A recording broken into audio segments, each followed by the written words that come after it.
عرس میں ہوتا کیا ہے؟ تلاوت ہوتی ہے، اس کے بعد خطاب ہوتا ہے، پھر اس کے بعد کیڑی شے نجائز دے چو دسو چھڑ دینے جڑی نجائز ہے۔ تلاوت نہ کریں تسی بول دے نہیں، نہ کریں، پوچھ لینا مولانا صاحب سے کہ قرآن شریف پڑھا کریں کہ رہنے دیں، اور نعت شریف بولے ہمارا تو گزارا ہی نہیں۔ بالکل یقین کریں جس دن نعت نہ سنے وہ رات گزرتی نہیں۔ غذا ہے، روح کی غذا ہے نعت، بغیر نعت کے چل ہی نہیں سکتا۔ مسلمان اور حضور کا نام لینے والا بغیر نعت کے چل جائے ہو ہی نہیں سکتا۔ تقریر خطاب نہ کریں جو حضور کی سنت ہے۔ نبی پاک نے فرمایا سب سے بہترین مسلمان ہی وہ ہے جو کھانا زیادہ کھلائے اور سلام پہلے لے۔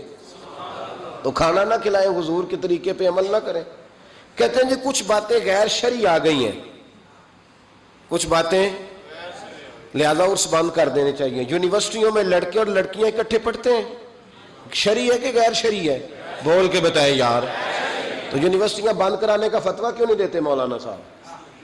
صرف عرس ہی بند کرانے ہیں، ہے نا غیر شرعی یونیورسٹیوں کی تعلیم، کیونکہ لڑکیاں اور لڑکے اکٹھے نہیں پڑھ سکتے، اس لیے کہ نبی پاک علیہ السلام نے فرمایا جہاں مرد عورت اکٹھے ہو وہاں تیسرا شیطان ہوتا ہے۔ تو آپ ہر جمعے میں تقریر کیوں نہیں کرتے یونیورسٹیوں کے خلاف؟ ہر جمعے عرس کے وہ موقع پر تقریریں کرتے، عرس بند کرو بھائی۔ کسی جگہ کوئی غیر شرعی بات شامل ہوگی تو غیر شرعی چیز بند کرائی جائے گی، عرس بند نہیں کرایا جائے گا، ڈھول بند کرایا جائے گا، تماشے بند کرائے جائیں گے، فضولیات بند کرائی جائیں گی، غلط حرکتیں بند کرائی جائیں گی۔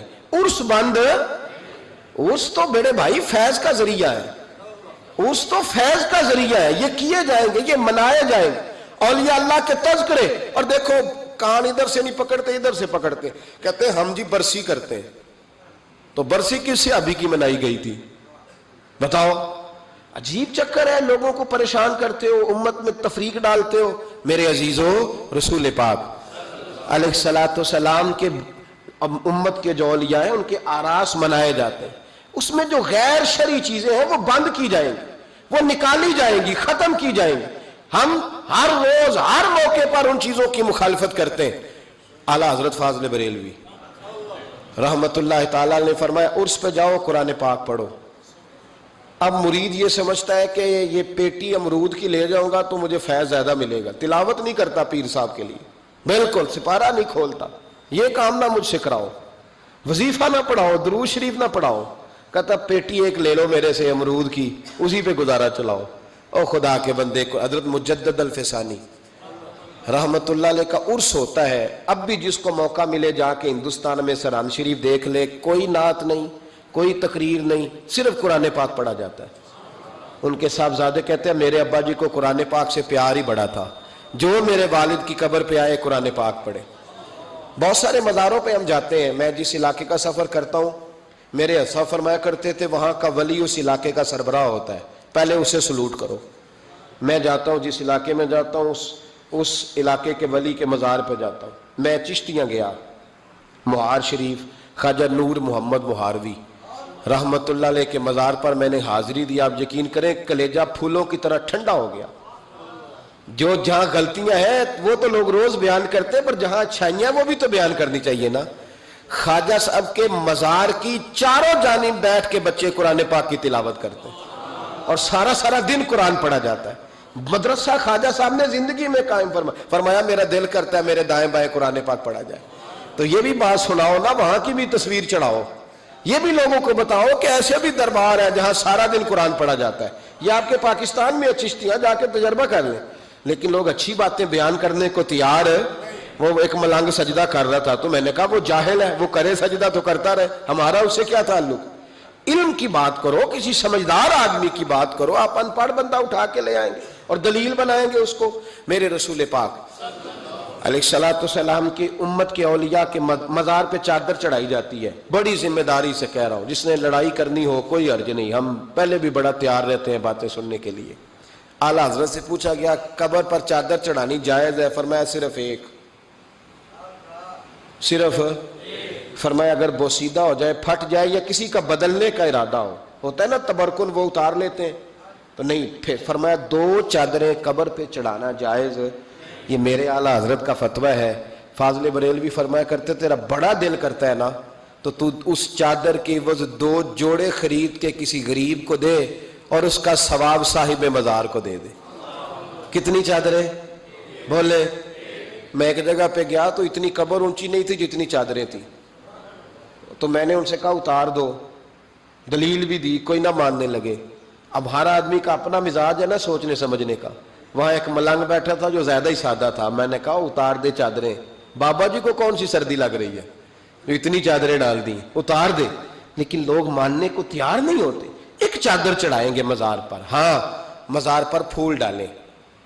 میرے رسول پاک علیہ السلام گزر رہے تھے تو 2 قبروں کے پاس سے حضور کا خچر گزرا. خچر بدکا، حدیث بخاری ہے، خچر بدکا. سرکار اتر گئے.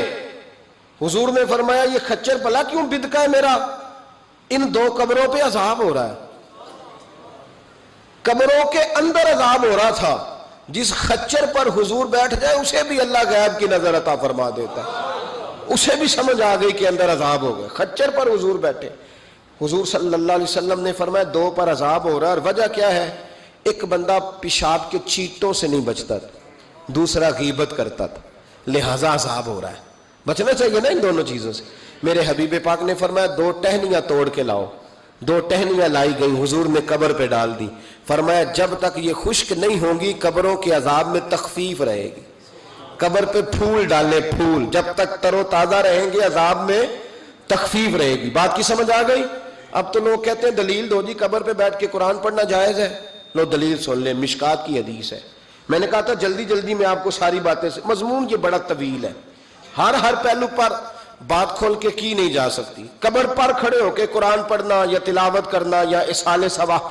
سنو، مشکات میں حدیث ہے، کتاب الایمان میں رسول پاک پڑھیے درود شریف صلی اللہ تعالی علیہ وسلم. حضور صلی اللہ علیہ وسلم نے حضرت سعد بن معاذ کا جنازہ پڑھایا. پھر حضور قبر پہ کھڑے ہو گئے اور نبی پاک تسبیح پڑھنے لگے، سبحان اللہ والحمد للہ ولا الہ الا اللہ واللہ اکبر. پھر حضور نے پڑھا سبحان اللہ والحمد للہ ولا الہ الا اللہ واللہ اکبر.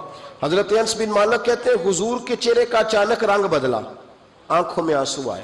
حضور نے زور سے پڑھنا شروع کر دیا سبحان اللہ والحمد للہ ولا الہ الا اللہ واللہ اکبر. کہتے ہیں حضور نے زور سے پڑھا، آہستہ آہستہ محبوب کے چہرے پہ خوشی آنے لگ گئی. جب حضور فارغ ہو گئے، دعا مانگی، نکلنے لگے تو عرض کی یا رسول اللہ یہ کیا تھا؟ حضور فرمانے لگے تمہارے بھائی کی قبر تنگ ہو گئی، میں نے تسبیح پڑھی ہے تو اللہ نے اس کی قبر کو کشادہ کر دیا ہے. اللہ نے اس کی قبر کو، تو پھر اس کا مطلب ہے قبروں پہ کھڑے ہو کے تلاوت کرنا، عبادت کرنا، ان کے لیے کوئی تسبیحات پڑھنا، یہ نبی پاک کی سنت ہے صلی اللہ تعالی. یہ مسئلہ بھی سمجھ میں آ گیا. اب آگے چلتے ہیں. کہتے ہیں جی ختم، پھر آخر میں ختم شریف ہی رہ جاتا ہے تو وہ ختم شریف نہ پڑھیں. اگر آپ مجھ سے میرا چھوٹا سا تجربہ پوچھیں نا، تجربے کی بات یہ ہے کہ اب ختم نہ دلانا فیشن ہے. اب یہ فیشن ہے کیونکہ اب لوگ کام وہ کرنا چاہتے ہیں جو باپ دادا نے نہ کیا ہو، تھوڑا سا انوکھا کام، ذرا سٹائل ذرا ہٹ کے. کیونکہ ختم دلانا بزرگوں کا طریقہ چلا آ رہا ہے، کہتے ہیں ختم دلاتے ہیں. بڑی معذرت کے ساتھ کچھ باتیں مجبوری ہوتی ہیں، وہ ہماری مجبوری ہوتی ہے. ہم پر سوالات کیے جاتے ہیں تو ہمیں پھر اپنی جماعت کی ترجمانی کرنی پڑتی ہے، اور بعض جگہ پہ دل نہیں کرتا بات کرنے کو، طبیعت نہیں چاہتی. بلکہ یوں سمجھ لیں کچھ لوگوں کو ہم اس قابل نہیں سمجھتے ان پر بات کی جائے. لیکن پھر بھی بات جب سوال اٹھتا ہے تو بات کرنی. میں نے بڑا عرصہ پہلے کہا تھا کہ عیسائی ہو نا غریب ماڑا تو لوگ پوچھ لیتے ہیں اس کے ساتھ کھانا کھانا جائز ہے، پوچھ لیتے ہیں نا. اگر ٹرمپ آ جائے تو جی وہ بھی صحیح ہے کہ نہیں؟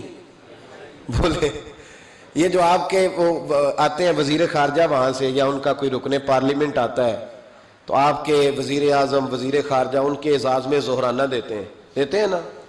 تو ٹیبل پہ کھانا لگا ہوتا ہے، ادھر ہمارا بیٹھا ہوتا ہے، ادھر ان کا بیٹھا ہوتا ہے. جائز ہے؟ پوچھا کسی نے مسئلہ؟ کیوں؟ وہ تگڑا ہے اس لیے. پاکستان کا عیسائی ہو تو فتویٰ اور ہے، اور امریکہ کا ہو تو فتویٰ. بولے صحیح کہہ رہا ہوں؟ امریکہ والے عیسائی ہیں کہ نہیں؟ سارے عیسائی ہیں. تو ٹرمپ آ کے بیٹھ جائے سعودی عرب کے بادشاہ کے سامنے، چلو کھلی بات کر لیتے، اس کے ساتھ کھانا پینا جائز ہو جاتا ہے. اور اگر عیسائی ماڑا ہو، پاکستان کا ہو، مزدوری کرتا ہو، پھر سارے لوگ پوچھتے ہیں نا مسئلہ کہ حضرت صاحب عیسائی سے کھانا جائز ہے. تو میں نے کہا بھائی ٹرمپ کے ساتھ بھی کھانا ناجائز ہے. ناجائز ہے کیونکہ اسے پاکی پلیدی کا نہیں پتا. جن چیزوں کو آپ ناپاکی سمجھتے ہیں ان کو خبر ہی نہیں کیا کرنا ہے. تو ہوتا یہ ہے کہ جب اب دیکھیں نا، کچھ عرصہ پہلے لاہور میں ایک بڑا جنازہ ہوا تھا. وہ لوگ جو کہتے ہیں نماز جنازہ کے بعد دعا نہ کرو، حرام ہوتی ہے. یعنی پہلے تو کہتے تھے ولیوں سے نہ مانگو، اب کہتے ہیں اللہ سے بھی نہ مانگو. یعنی جنازے کے بعد دعا یعنی اللہ سے بھی نہ مانگو. تو پہلے عام آدمی کے لیے فتویٰ اور تھا، لیکن اگر سابقہ وزیر اعظم کی بیوی کا جنازہ ہو تو پھر فتویٰ پھر کیسے جائز ہو گئی؟ اب دعا جائز ہے؟ یہ ظلم ہے، یہ امت کے ساتھ یہ زیادتی ہے. ابو داؤد کی حدیث ہے، رسول پاک علیہ السلام نے فرمایا جب تم جنازہ پڑھ لو تو فخلصوا لہ الدعاء، پھر مرنے والے کے لیے مخلص ہو کے دعا مانگو. مانگنی چاہیے نا. لوگ افتراق پیدا کرتے ہیں، فرق نہ، یہ درست نہیں ہے. امت کے اندر یہ آپ نے بات یاد رکھنی ہے، ہمیشہ سے اولیاء کے آراس کا سلسلہ ہے، عرس منائے جاتے ہیں.